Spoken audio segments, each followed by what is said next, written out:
Eu quero dar as boas-vindas àqueles que já fazem parte da nossa caminhada, por frequentarem o nosso curso há tempos. Desejo boas-vindas aos que estão vindo pela primeira vez, desejando que esse itinerário seja enriquecedor para todos e, como a gente já vem seguindo desde 2011, a dinâmica é muito simples. Durante 1 hora, ninguém formula perguntas, as perguntas ficam para a meia hora seguinte a essa parte, onde há apenas a dissertação. A ideia é que ninguém fique absolutamente com nenhuma dúvida e que as dúvidas sejam todas colocadas, partilhadas, para que nós busquemos uma resposta. O argumento que vamos iniciar hoje foi escolhido por vocês no final do ano passado, após uma democrática sugestão de temas e uma democrática votação. Venceu um dos argumentos mais fascinantes, que certamente é um argumento que nos toca a todos: a providência divina. Um argumento que vai demandar provavelmente um ano inteiro. Por quê? Primeiro, pela vastidão do tema que abrange o Antigo e o Novo Testamento. Segundo, pelas interrogações que o tema suscita. Providência é cuidado. Deus que cuida das suas criaturas. Esse cuidado, porém, suscita muitas interrogações se considerarmos que as criaturas que procedem dele, as visíveis e as invisíveis, estão inseridas numa dinâmica de uma história marcada pelo pecado. Parte das criaturas invisíveis se afastou de Deus.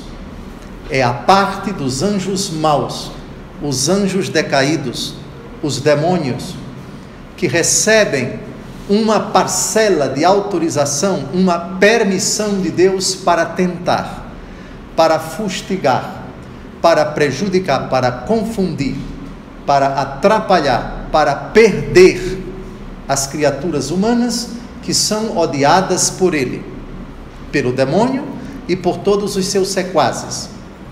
O mistério da providência divina também se torna cada vez mais abismal, mais misterioso, se nós levarmos em conta também que o homem, com sua liberdade, usada para o bem ou para o mal, é um protagonista imprescindível da história.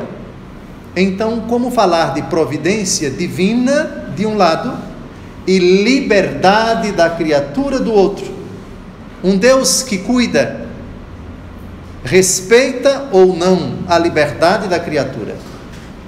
E se ele respeita a liberdade da criatura, seja ela para o bem ou para o mal, como esse cuidado se torna soberano? Deus que é eterno e que já sabe de tudo aquilo que vai acontecer até ao último instante da história dos homens. Se Deus já sabe do que vai acontecer, por que Ele permite que aconteça o mal? Se Deus já sabe que vamos utilizar a liberdade para roubar, para matar, para prejudicar os homens, por que Ele não impede as criaturas de fazer o mal? E por que Ele não força as criaturas más a se arrependerem? E por que Ele não força ninguém para fazer o bem? Como falar? Continuam as interrogações, somente para mostrar a vastidão, a complexidade e o fascínio que é o tema da providência divina. Se Deus é providente, cuida dos homens, o seu cuidado abarca todas as criaturas, cada instante da história, como situar as guerras, as catástrofes, Brumadinho, dentre tantas outras, tsunamis, placas tectônicas que batem entre si, suscitando catástrofes nos mares, tantos e tantos fenômenos que arrasam, que dizimam cidades. A espantosa corrida armamentista, a iminência da guerra, os despotismos, países onde tiranos massacram a população, uma quantidade enorme de indigentes, de famintos, etc. O fenômeno do mal. Como falar da providência divina diante da experiência do mal? O mal físico já suscita muitas interrogações. Quanto mais o mal moral, perversidades, embustes, mentiras, traições, trapaças, assaltos, sequestros, a vontade perversa, sórdida do homem de prejudicar os outros homens, o que causa por vezes sofrimentos a vida inteira. Como falar da providência divina de um Deus que cuida dos homens diante desses fenômenos? É lógico que não vamos responder isso hoje, é óbvio, porque estamos começando essa aventura e precisamos, para responder tudo isso, investigar as Escrituras, de fio a pavio, como se diz a minha terra, do começo ao fim da Bíblia. Mais ainda, se Deus é providente, se Deus cuida de tudo, e se Deus, na sua infinita ciência, já sabe de tudo aquilo que vai acontecer, como situar a oração diante da providência? Quando nós pedimos a Deus alguma coisa, estamos pedindo a Ele para mudar a história, ou estamos pedindo a Ele para mudar aquilo que Ele já sabe que vai acontecer? Mas se assim é verdade, será que em Deus existe possibilidade de mudança? Afinal de contas, rezamos para que Deus mude de ideia. Se Deus muda de ideia, Ele não pode ser Deus. Qual é o papel da oração diante da providência divina? Qual é o papel da oração quando eu digo: Senhor, converta tal pessoa, se Ele desde toda a eternidade já sabe se tal pessoa vai se converter ou não? Compreenderam a complexidade do argumento? Portanto, não pode ser esgotado nem em um encontro de 1 hora, nem em 1 semana. Vamos precisar provavelmente de 1 ano inteiro. Ano inteiro, entenda-se, todos os sábados, até dezembro, se Deus quiser, e se o Papa permitir que eu ainda esteja aqui no ano de 2019. Vamos então à primeira pontuação sobre o argumento, e é a nomenclatura: providência divina. A palavra providência na língua portuguesa evoca o substantivo e o verbo do qual esse substantivo procede, ou o contrário, se nós quisermos, o substantivo providência e o verbo do qual ele procede, que é o verbo providenciar. Na linguagem corriqueira, quando nós nos dirigimos a uma pessoa e confiamos a ela uma tarefa, nós ordinariamente dizemos assim: você vai ficar responsável por fazer tais atividades. Providencie. O que significa providencie? Cuide. Isto é, se encarregue. Você é a pessoa encarregada de cuidar para que tudo isso saia a contento. Fulano, você providenciou aquilo, entende-se? Você cuidou daquilo, você tomou as devidas providências, as devidas precauções, as necessárias medidas. Esse é o sentido básico, corriqueiro, da palavra providência e do verbo providenciar. Providência é cuidado, providência é zelo, providência é solicitude, providência é, no sentido mais amplo, se nós quisermos, atenção, responsabilidade por alguma coisa. A providência que o homem toma pode assumir, digamos assim, um tempo bastante longo. A providência dos pais com relação aos filhos, ordinariamente, até quando os filhos obtenham a independência e sigam o seu caminho. Outras providências são supervenientes, ou seja, elas não existem agora, mas passam a existir. Imaginemos a mãe que até então vivia sozinha, mas a partir de uma determinada idade, ela não pode mais morar sozinha. A filha ou o filho então toma providência, ele providencia o cuidado da mãe até ao fim da vida. Providência de natureza trabalhista, providência de natureza de vizinhos, de trabalho, de igreja, de quaisquer naturezas. Toda essa realidade evoca cuidado, responsabilidade.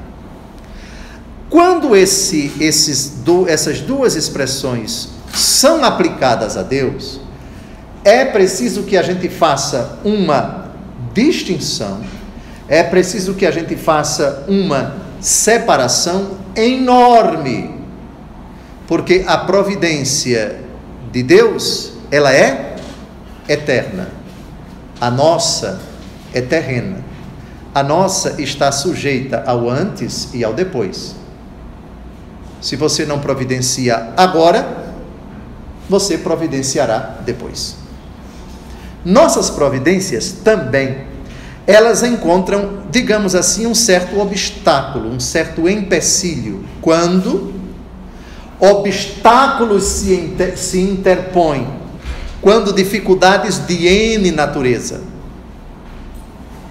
climática, social, econômica, psicológica, uma série de fatores. Essa série pode comprometer, pode retardar, pode impedir, pode comprometer o nosso cuidado sobre determinadas coisas ou pessoas. Eu estava aqui cuidando do carro, aconteceu uma ventania, caiu uma árvore em cima do carro e eu não pude fazer nada. Esse raciocínio não se aplica a Deus, porque estamos diante de um ser todo-poderoso, de um ser onipotente. Mas o nosso cuidado não conhece todas as arestas, todas as dimensões, todos os fatores que estão envolvidos nessa realidade que está sob os nossos cuidados. Por exemplo, a mãe que cuida do filho, ela muitas vezes não sabe que o filho que ela cuida está envolvido em determinadas coisas às quais ela não tem acesso, seja porque o filho esconde dela, seja porque são coisas que nem o próprio filho sabe, e às vezes esse cuidado fica comprometido. Essa realidade não se aplica a Deus, que é onisciente, que sabe de tudo, desde toda a eternidade. Antes que viéssemos à existência, Deus já sabia. Se é que o verbo saber em Deus pode ser conjugado no imperfeito do indicativo, sabia, porque em Deus não existe nada de imperfeito, não existe nada de passado, não existe passado continuado. Deus é. Outra, na nossa providência com relação às coisas ou pessoas que estão sob os nossos auspícios, nós somos limitados pelo tempo e pelo espaço. Não podemos estar em toda parte, porque a mãe que nós cuidamos, precisamos deixar para trabalhar, e só vamos encontrá-la no final do expediente, quando deixamos uma secretária cuidando dela, ou um vizinho, ou alguma coisa, ou ela sozinha. E isso não se aplica a Deus, que é onipresente, está em toda parte, o que torna o tema da providência divina simplesmente fantástico e cheio de interrogações.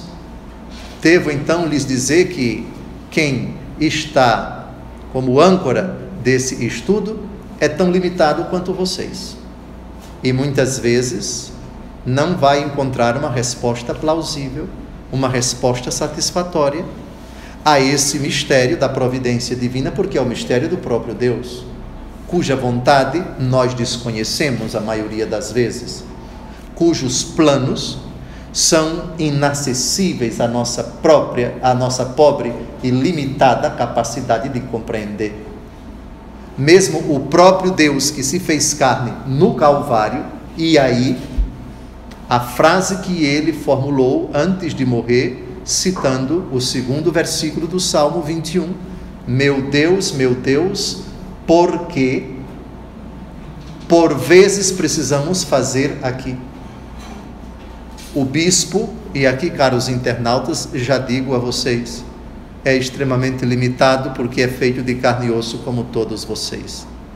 Papa João Paulo II, São João Paulo II, quando levou 3 tiros no dia 13 de maio de 1981, na Praça de São Pedro, a frase que ele, quase sem conseguir respirar, sangrando horrivelmente no carro, no papamóvel, que já partia em disparada para o hospital, porque eu?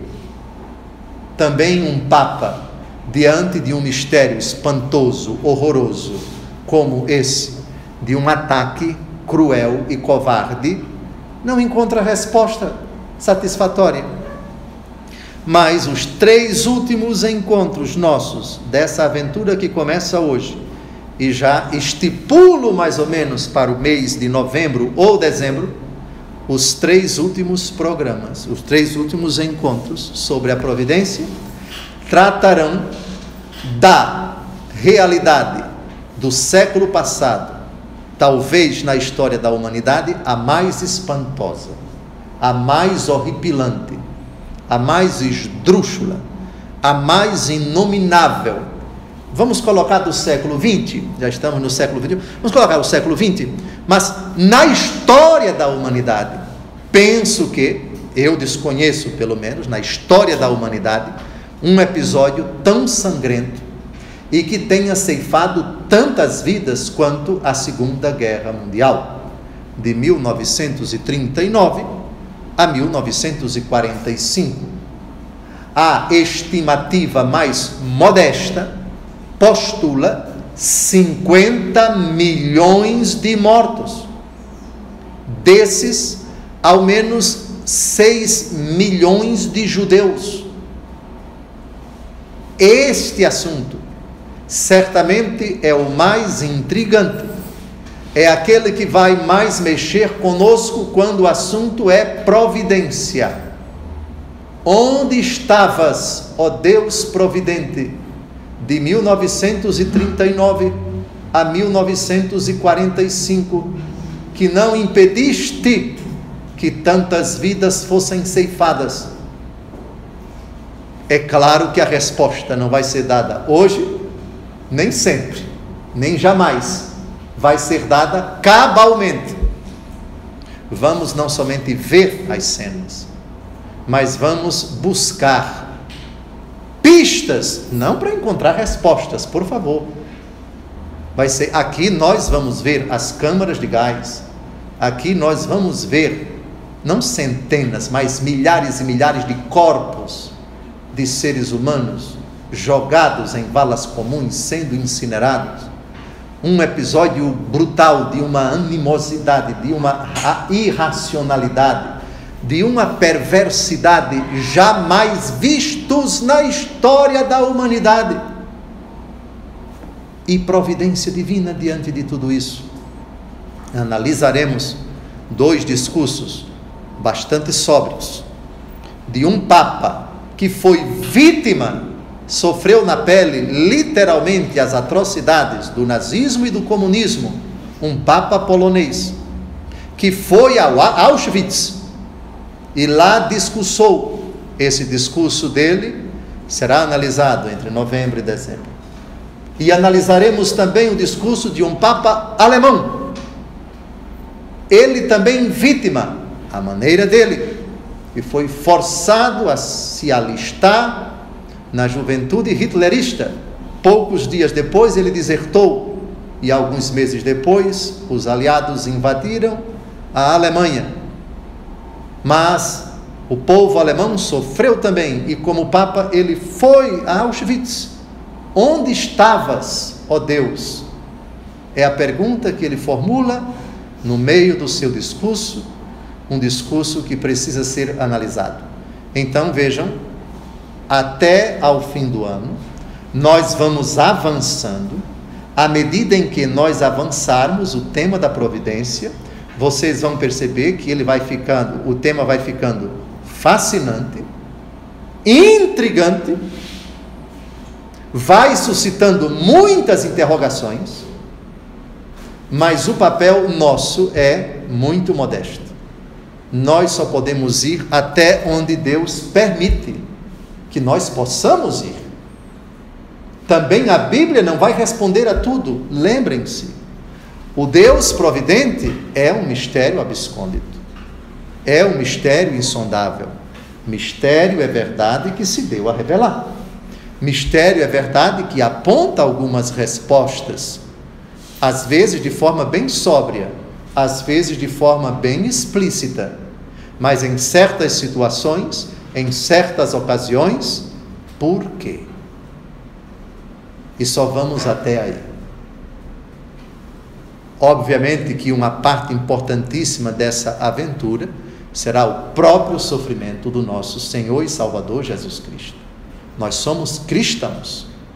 E, portanto, sofrimento, dor, angústia, flagelação, traição, perversidade dos homens e tudo que há de mal moral há de se colocar no Calvário.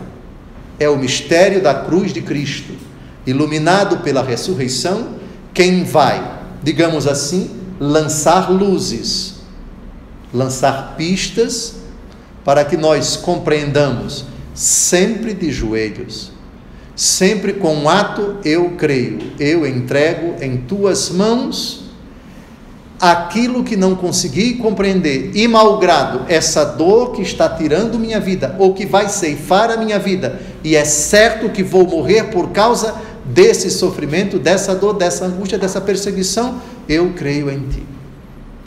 Abundantes vezes aqui precisaremos citar o testemunho dos mártires, dos nossos heróis, de todas as épocas, desde Jesus até os tempos atuais. Cristãos que em países de grande maioria, de determinadas denominações, que perseguem cruelmente os cristãos. Recentemente, qual foi o espetáculo inominável? Uma bomba foi colocada numa igreja, em plena celebração. A foto está aí para todo mundo ver, mas não é um episódio isolado. No Egito, os coptas, nos países de ditadura de determinadas religiões, são os cristãos, quaisquer que sejam os seus ramos, se ortodoxos, se católicos, se coptas, de qualquer rito, são brutalmente caçados, terrivelmente ameaçados. Ao longo da história, o sangue dos mártires é um luminoso assunto para nós colocarmos o tema da providência divina. Tá, se Deus é providente, por que eles morreram? Certas perguntas, às vezes idiotas, mal colocadas, precisamos abordar, porque isso suscita também, naqueles que não são cristãos, muitas interrogações que às vezes se nos chegam. Vocês que acreditam no Deus providente, um Deus que cuida, mas qual é o cuidado dele se está faltando tudo para vocês? É preciso então, muitas vezes, a gente olhar para Jesus, jejuando 40 dias e 40 noites, sem comer e sem beber, e o demônio se aproxima dele: se és filho de Deus, transforma estas pedras em pães. Ou seja, essa introdução é para mostrar que o assunto não é fácil, o assunto é complexo, mas também não é impossível nem de ser abordado, nem de ser compreendido à luz da fé. Creio em Deus Pai Todo-Poderoso, Criador do céu e da terra, e o Deus que cria é o Deus que cuida. Se eu professo que ele cria, mas não cuida, dá a ideia de um Deus do tipo Zeus, que cria e deixa que a criatura se vire, e ao acaso, como se acaso fosse uma categoria bíblica. Não é, não existe acaso, não existe coincidência. Essas palavras você pode até dizer em linguagem corriqueira, mas na Bíblia a ideia do acaso, ou seja, das coisas que acontecem por acaso, sem nenhuma razão, ela não é bíblica. Até o mistério do mal. E vai ser lá para o mês de outubro, talvez novembro, que a gente vai refletir uma das frases que estudamos no final do ano passado, no capítulo 50 do livro do Gênesis. Quem se recorda? José, vendido como mercadoria pelos seus irmãos que o odiavam, que o detestavam, sentiam uma raiva tremenda dele. Primeiro tentaram matá-lo, depois mudaram de ideia e jogaram-no numa cisterna. Depois decidiram tirá-lo da cisterna e vendê-lo como mercadoria para os madianitas que passaram para o Egito. Lá, depois de muito sofrimento, perseguido cruelmente, assediado sexualmente pela esposa de Potifar, passou 2 anos na cadeia inocentemente. Depois, uma reviravolta impressionante, e esse homem se apresenta diante de Faraó, interpreta os seus sonhos, indicado por um copeiro que passou também o mesmo tempo, ou pouco menos, na cadeia, interpreta os sonhos de Faraó, uma guinada completa na sua vida, e ele se torna, não por acaso, mas por um desígnio misterioso da providência, o grão-vizir, o primeiro-ministro do Egito. E depois de muitas voltas que a vida deu, sua família, depois de Canaã passar por um período de fome, de privação, de seca, vai comprar mantimentos no Egito. Lá José se dá a conhecer, perdoa os seus irmãos, chama sua família para morar no Egito. Depois da morte do velho Jacó, os irmãos se dirigem a ele, pedindo a ele para perdoá-lo, e ele já tinha feito isso algumas vezes. No versículo 20, ele diz uma frase, todos vocês se lembram, no final do ano passado, essa frase, que sem dúvida alguma é a mais misteriosa do Antigo Testamento. José diz para os seus irmãos, vamos ler, por favor, Gênesis capítulo 50. Os irmãos de José, vendo que seu pai morrera, disseram entre si, será que José nos tomará em aversão e irá vingar-se de todo o mal que lhe fizemos? Mandaram, pois, dizer-lhe, antes de morrer, teu pai recomendou-nos que te pedíssemos perdão do crime que teus irmãos cometeram, de seu pecado, de todo o mal que te fizeram. Perdoa, pois, agora esse crime, aqueles que servem o Deus de teu pai. Ouvindo isso, José chorou.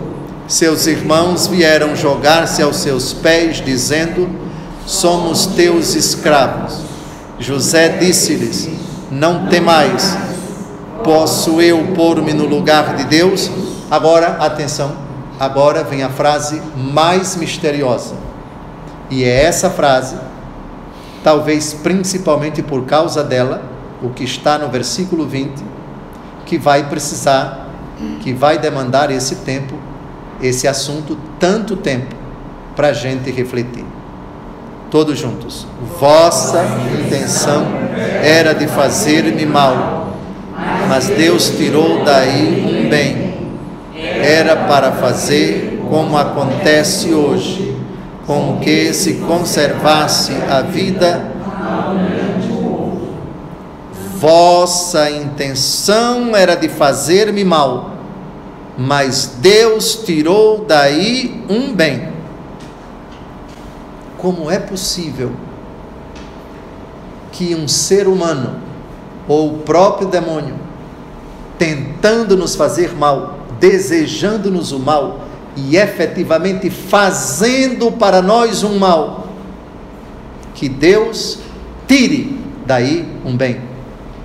Como conjugar a maldade que nos prejudica com um concurso misterioso de Deus naquela hora, não empurrando o malvado a praticar o mal, mas já ali, iniciando um milagre abundante, uma graça inefável, um presente, um favor daquele mal que estão nos fazendo. Sim, é verdade que aplicando aqui determinadas situações, a gente pode muito bem aceitar de bom grado. A jovem apaixonadíssima pelo rapaz tipo bonitão, que não aceita ela conselho de ninguém. A mãe a advertia: cuidado com esse rapaz, ele não é boa peça. Ela nem deu a mínima para a mãe. Depois foi aconselhada pelo pai, pelas amigas, pelas vizinhas, pelos colegas de trabalho, e nada. E fez ouvido de mercador, como que ficou cega, fascinada pela beleza do rapaz. Depois sofreu terrivelmente ao descobrir que ele, na verdade, era um traidor, um homem perverso. Sofreu profundamente porque se decepcionou com ele, pois, na verdade, a decepção não era tanto com ele, mas consigo. Custou a acordar, a reconhecer, a colocar os pés no chão, a dissipar esse sonho, essa quimera. Sofreu profundamente, afastou-se de Deus, revoltou-se contra Deus, porque tudo o que ela queria, que ela tinha pedido a Deus e que ela achou que ia receber de Deus, foi-se. O tempo passou, revoltou-se, passou uns 10 ou 15 anos sem namorar.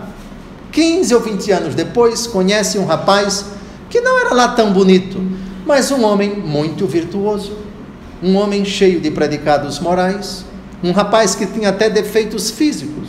Acabou se tornando o marido dela e acumulou de felicidades, de amor, de carinho, deu-lhe filhos maravilhosos, constituiu uma família felicíssima.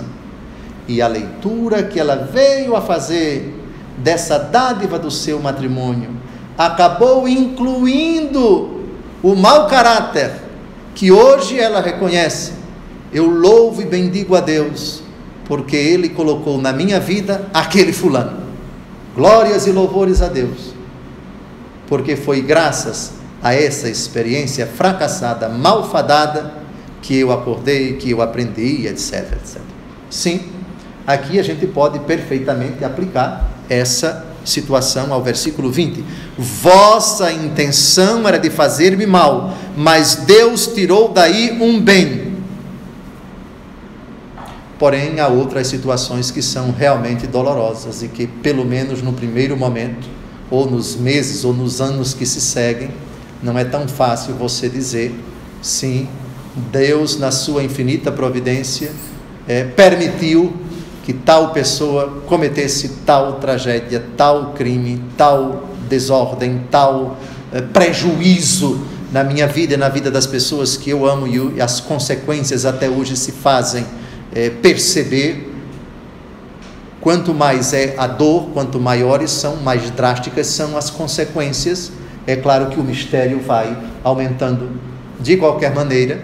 E aí, lembrem-se quando esses assuntos forem sendo abordados ao longo do ano: eu sou uma criatura humana como vocês, também eu sofro, como todos nós sofremos, as atrocidades, as perversidades, e ninguém está imune à maldade do ser humano, que às vezes tira nosso sono, nos leva a perder o apetite, nos envelhece, nos fazem aparecer enfermidades que antes não tínhamos, debilitam mesmo a nossa fé na providência, mesmo a nossa confiança inabalável em Deus. Há situações em que choramos, há situações em que ficamos realmente abatidos, arrasados. Como o próprio Jesus no Jardim das Oliveiras, Deus de Deus, que se angustiou, que suou sangue, que entrou em agonia indizível.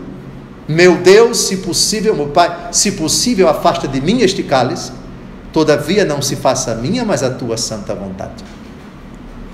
Jesus chorou terrivelmente, isso sem falar no auge do seu extremo sofrimento, que vai desde, vamos colocar aí, desde a sua prisão, o seu julgamento iníquo, até a flagelação, coroação de espinhos, o trajeto até o Calvário, e tudo aquilo que os evangelhos narram de extremissimamente dramático. Pronto, caríssimos irmãos, aqui está a introdução, ao mesmo tempo horrível e fascinante, de um tema que vocês escolheram bem. É um tema difícil, mas justamente porque é difícil é que nós precisamos enfrentá-lo, precisamos encontrar argumentos, e eles vão ser abordados, eu lhes garanto.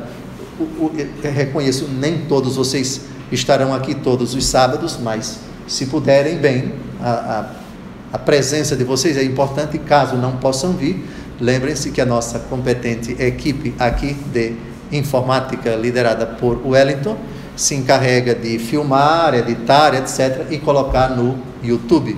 Ele passa o material para mim antes da edição final. Eu vejo se precisa fazer algum corte de alguma coisa que ordinariamente aqui, corriqueiramente, eu digo que não acho prudente que seja jogada na internet, mas e é muito difícil que isso aconteça.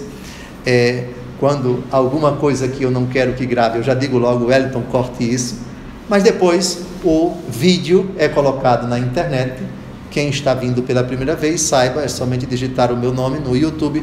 Todos os vídeos dos nossos encontros aqui desde 2011 estão na internet. 194 vídeos.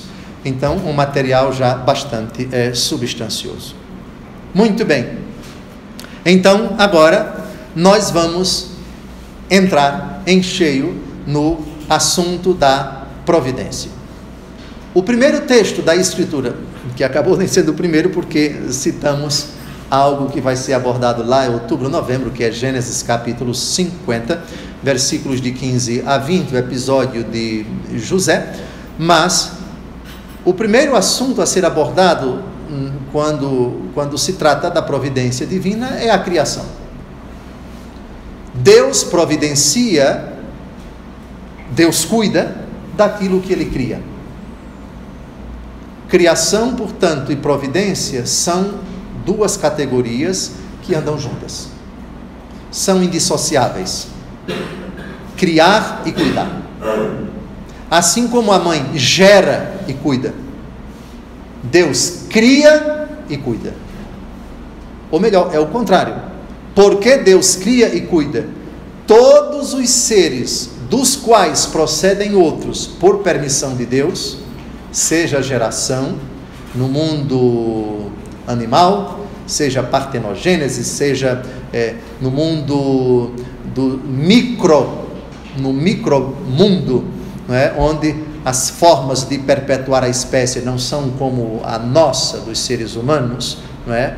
Os seres que são gerados pela cópula, durante a qual o sêmen masculino fecunda o sêmen feminino. Essa é uma forma de reprodução, mas existem muitas outras formas de reprodução entre os seres vivos na natureza. E também os próprios seres inanimados, se existem, é porque tem um autor. Essa é a nossa visão de fé. E esse autor tem um cuidado por tudo aquilo que ele cria. Esse cuidado nós chamamos, a própria Escritura chama de leis que regem a natureza. Daí se fala de leis que regem o mundo vegetal, de leis que regem o mundo animal irracional, de leis que regem, claro, que cada tipo de ser vivo tem leis próprias. Não se pode enquadrar uma ameba e dizer que a ameba é regida com as mesmas leis que um chimpanzé, que é um mamífero. Ou então uma baleia tem leis semelhantes a de um tubarão. Tubarão é peixe, baleia é um mamífero. É lógico que cada espécie, cada grupo de seres vivos, animados e inanimados, tem suas leis próprias. Os vegetais, os minerais, os seres humanos também. Só que os seres humanos têm sua peculiaridade. Foram criados à imagem e semelhança de Deus, são dotados de inteligência e de vontade. E é essa diferença que torna o mistério da providência particularmente desafiador e precisa ser analisado numa conotação, numa tonalidade bem específica, quando a intervenção humana se fizer presente. Decisões humanas. E o homem não tomado isoladamente. Não é bom que o homem esteja só. Então, a criação, que tem uma cadência, que tem uma lógica, que tem um número específico de dias, e já estudamos a questão do hexameron, os 6 dias da criação, porque Deus dispôs em 6 dias, e porque aquela criatura foi feita no primeiro dia, aquela no segundo, aquela no terceiro, aquela no quarto, aquela no quinto, aquela no sexto, e porque Deus descansou. Não vamos entrar mais nesse assunto, que foi um assunto abordado quando estudamos o Gênesis, versículo por versículo, durante quase 3 anos e meio, se não me engano. Muito bem, mas é preciso abordar o tema da criação.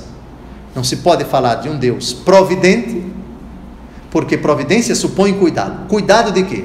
Deus cuida não de si, não se fala de Deus se cuida.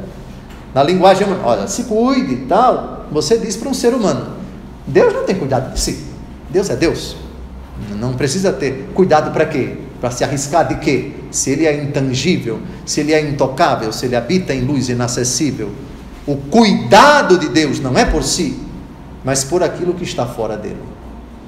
Portanto, a questão criação supõe 2 polos: o Criador e as criaturas. Então a gente precisa, pelo menos, en passant, fazer alusão ao tema da criação. E qual é o primeiro versículo que fala da criação? É óbvio, livro do Gênesis, capítulo 1, versículo 1. No princípio, Deus criou os céus e a terra. Vejam, no princípio não era a criação. A criação não está no princípio. No princípio, Deus. Portanto, a nossa visão de fé, a visão bíblica a respeito da criação, é de que ela não é o princípio de tudo. O princípio dela é que é Deus. Ou seja, ela veio de Deus. Para nós cristãos e judeus, o universo não é eterno. Eterno é aquilo que nunca teve princípio, nem terá fim. Portanto, na categoria eterno, que só se aplica essa categoria a Deus, não existe princípio nem fim. Portanto, no princípio, Deus criou. Não no sentido de que Ele teve um princípio. Não. A criatura teve princípio nele. Ou seja, Deus é o autor da criação. É nesse sentido, no princípio, Deus. Portanto, não é o momento aqui de nós tratarmos da questão do Big Bang, que tratamos 3 anos e 7 meses atrás, 6 meses, 7 meses, quando começamos a estudar o Gênesis versículo por versículo, e todos os vídeos do Gênesis versículo por versículo estão disponíveis na internet. Não se admite, é absolutamente inconcebível a ideia de uma matéria pré-existente, com a qual Deus teria feito o céu e a terra.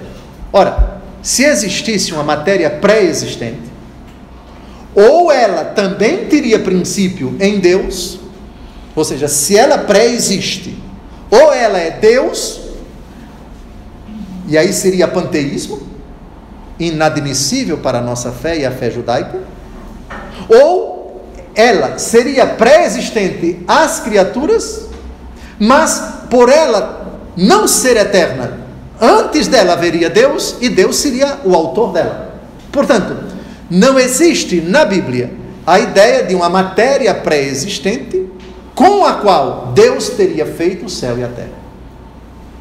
Deus fez o céu e a terra do nada. Em latim, creatio ex nihilo, criação a partir do nada. Ah, vocês cristãos e judeus dizem que Deus criou o céu e a terra. De quê? Do nada. Mas como do nada? Como é possível? É possível porque Ele é todo-poderoso, porque Ele é Deus, só isso. Ah, mas não entra na minha cabeça. Graças a Deus que não entra, porque também não entra na minha somente com a fé. Quem disse que os mistérios de Deus dão para entrar na nossa cabeça? No dia em que Deus Todo-Poderoso se encaixar na minha lógica, eu deixo de acreditar nele.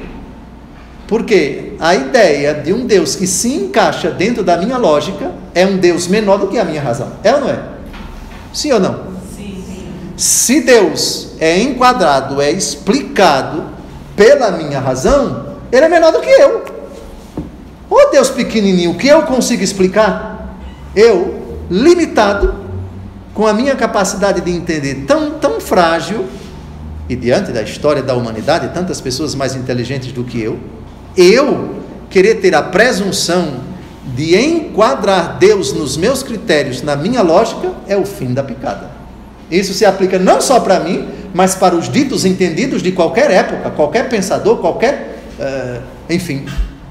E aqui, caros internautas, aqui é uma visão de fé, com o máximo respeito a quem acha a tal lógica, filosofia, antropologia de quem quer que seja. Não, isso para mim é muito, infinitamente superior a isso que vocês chamam de palavra de Deus. Olha, eu sugeriria a você que você refletisse.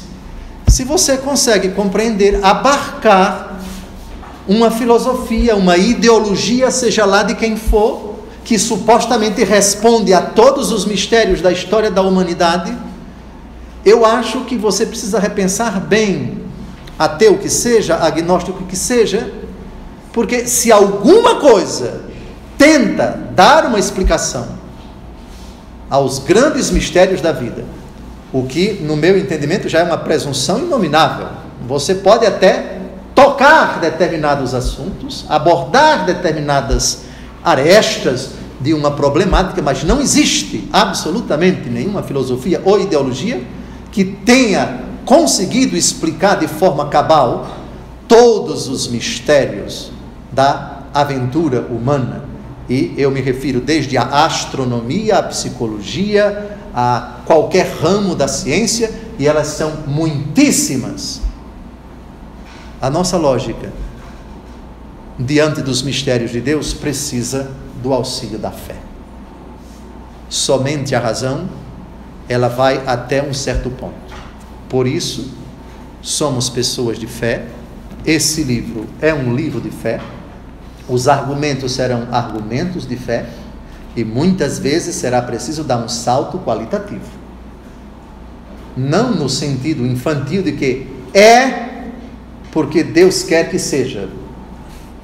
Às vezes esse argumento pode até entrar numa determinada abordagem, mas será preciso buscar, e estamos aqui para isso, a inteligência da fé. E a inteligência da fé nunca é obtida nem exercitada apenas com a lógica do homem, mas o auxílio da palavra de Deus. Daí e o pensamento da igreja, a interpretação da igreja, porque a escritura sozinha, por si só, não se interpreta. Ela necessita de um critério autoritativo que nos ajude a compreender ela mesma, ajude a compreender o próprio Deus, já que a escritura, a tradição e o magistério são as três fontes da fé que se supõem e se exigem e se completam reciprocamente. Muito bem. Então, eu disse que Deus criou todas as coisas visíveis e invisíveis do nada. Vamos procurar no Antigo Testamento uma frase a respeito disso e vamos procurar no Novo Testamento outra frase a respeito da criação do mundo, de todas as coisas visíveis e invisíveis do nada. Deus criou tudo do nada. E aqui nisso reside o seu poder. Nós é que precisamos de uma certa matéria-prima para fazer um determinado produto, um determinado invento. Deus não precisa disso. Segundo o livro dos Macabeus, capítulo 7, versículo 28. O que é que nós temos aqui? Uma mãe perseguida, como muitos judeus, pelo exército de Antíoco IV Epifanes. Estamos no século II antes de Cristo. Segundo livro dos Macabeus, capítulo 7, versículo 28. Antíoco IV Epifanes, da dinastia Seleucida, o 8º rei da dinastia de Seleuco. Seleuco foi um dos 4 generais de Alexandre Magno, Alexandre o Grande, quem lembra da Macedônia, protagonizado num filme de Hollywood, enfim.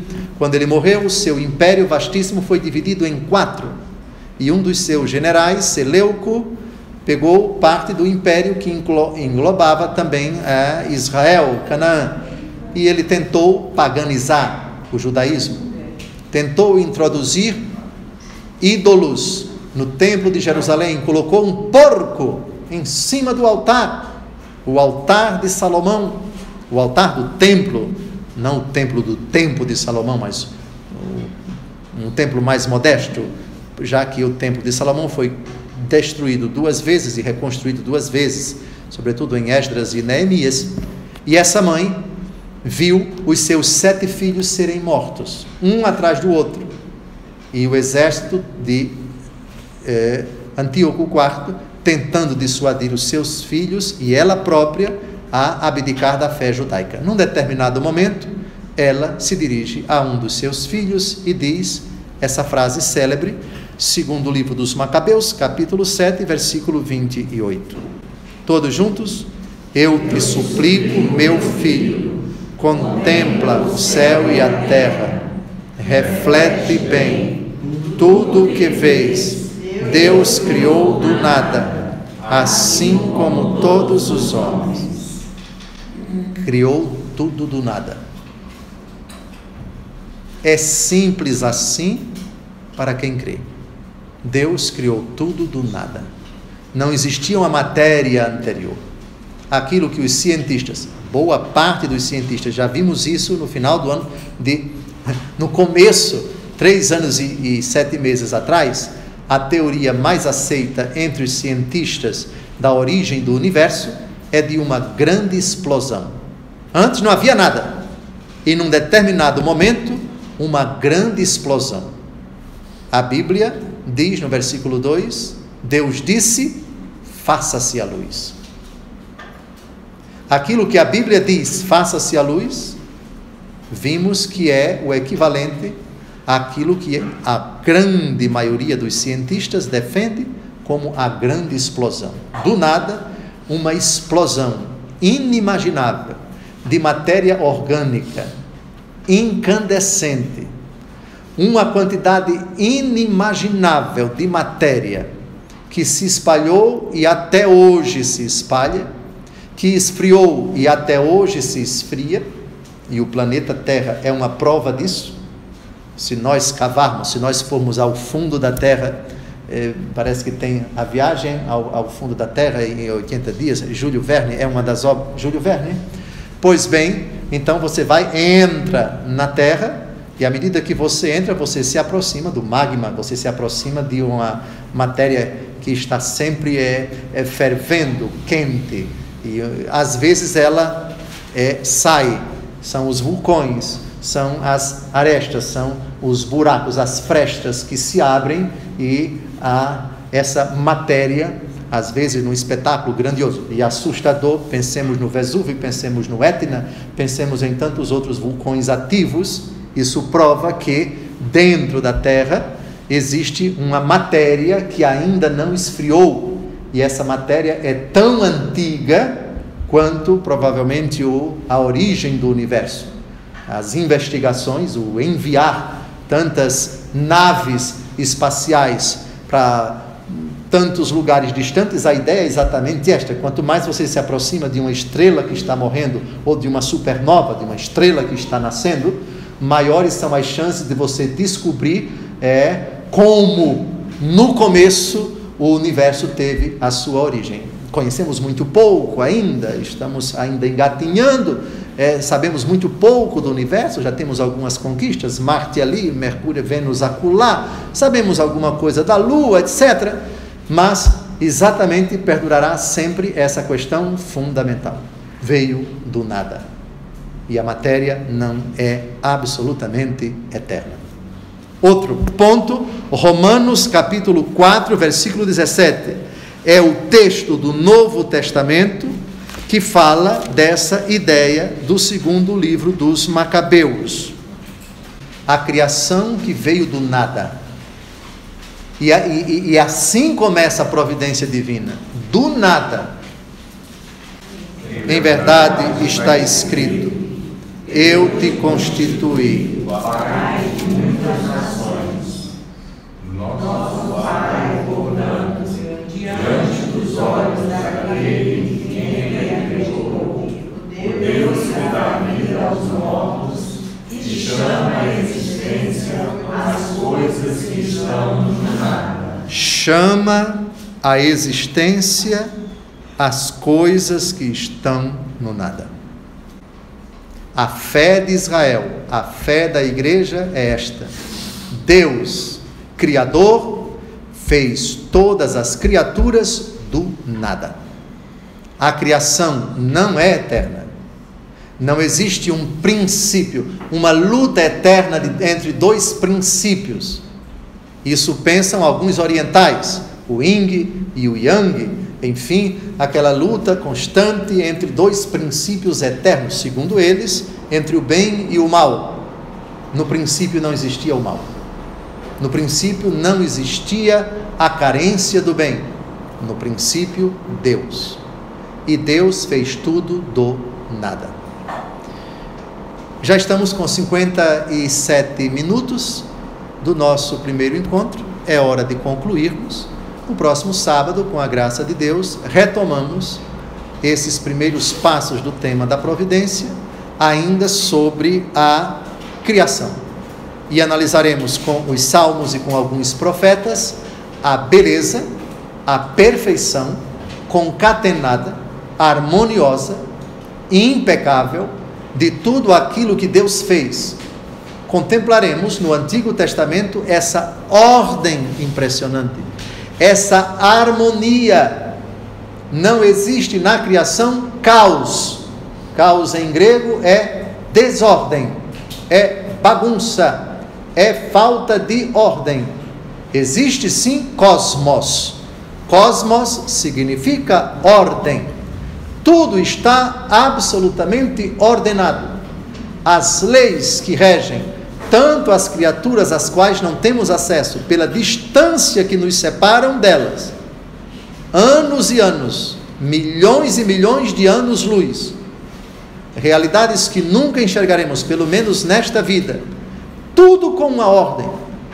Os astrônomos, os empedernidos, os ateus mais empedernidos, todos eles, se não acreditam em Deus, pelo menos dizem: não existe caos, existe uma ordem, existem leis que regulam não só o funcionamento, mas o andamento,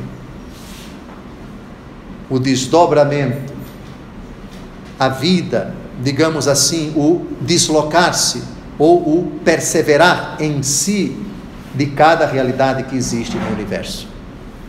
E mesmo os biólogos, os antropólogos, os sociólogos, para não ficarmos em tantas outras áreas, mas biólogos, agrônomos, quaisquer que sejam aqueles que integram as ciências, que estudam a natureza, nenhum deles ousaria dizer que existe no objeto do seu estudo algo desordenado.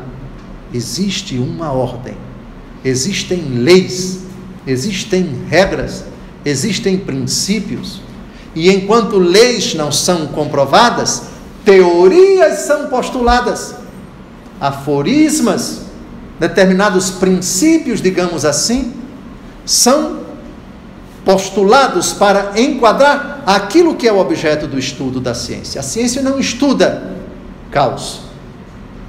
A ciência se aplica a estudar uma realidade que ela, cada vez mais que estuda, que investiga, percebe ordem, percebe harmonia. O que para nós, no tema da providência, é o dedo da providência divina. E Deus, quando cria, não deixa a criatura ao léu, mas infunde em cada uma delas uma harmonia impressionante. E mais, uma harmonia que interage. E aqui eu não me refiro apenas à abelha e ao pólen. Eu me refiro ao mamão papaya. Eu me refiro àqueles animais que são imprescindíveis para a vida de outros animais. Eu me refiro aos vegetais que são importantes para a vida de outros vegetais. E eu me refiro aos vegetais que são importantes para a vida dos outros, de animais. E animais que são importantes para a vida do homem. E o homem que é importante para o animal. Essa interação também é impressionante. Seja nos mares, seja no mundo da água doce, seja no reino vegetal, etc. É essa grandiosidade, esse mistério impressionante que nós vamos contemplar, louvando e exultando com textos da Escritura no próximo sábado, se Deus quiser. Boa noite.